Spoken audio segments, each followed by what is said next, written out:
Welcome to OK.co.uk, where we bring you the hottest celebrity news, and today we're at the premiere of Snow White and the Huntsman.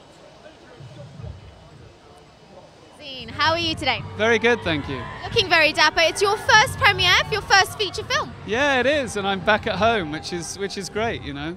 How did you, well, obviously, Snow White, a fairy tale, it's like a 7-page children's book. Yeah. At what point did you pick that up and think, right, I can really visualize this differently?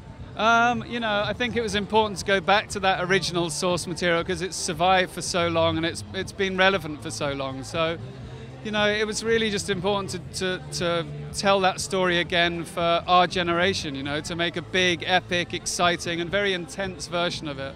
Were you a little worried and nervous because you're taking a story that everyone knows so well?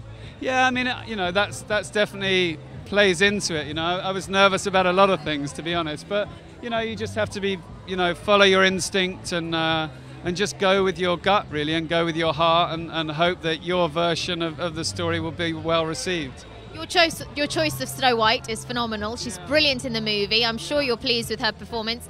How did you come to the conclusion that Kristen would be the right Snow White for you? I think, you know, I'd seen a lot of her work, and then when I met her, I saw this very kind of rebellious, you know, she doesn't play by the rules, Kristen.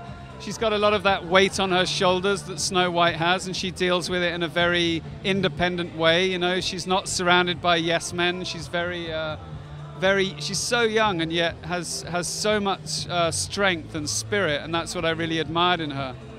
There were also some moments in the film, in the fight scenes, where there was some connections, some things went a bit wrong. Tell us about those. Yeah, I mean, you know, when you're doing massive stunt work like that, stuff does go wrong. I mean, Kristen hitting Chris was one of the smaller things that goes on. You know, you're dealing with 250 horses thundering across a beach, you know, and people fall off and get trampled, and they get up again and go, "Where's my horse?" You know, they're all very well trained. They've been doing it since they were kids, so.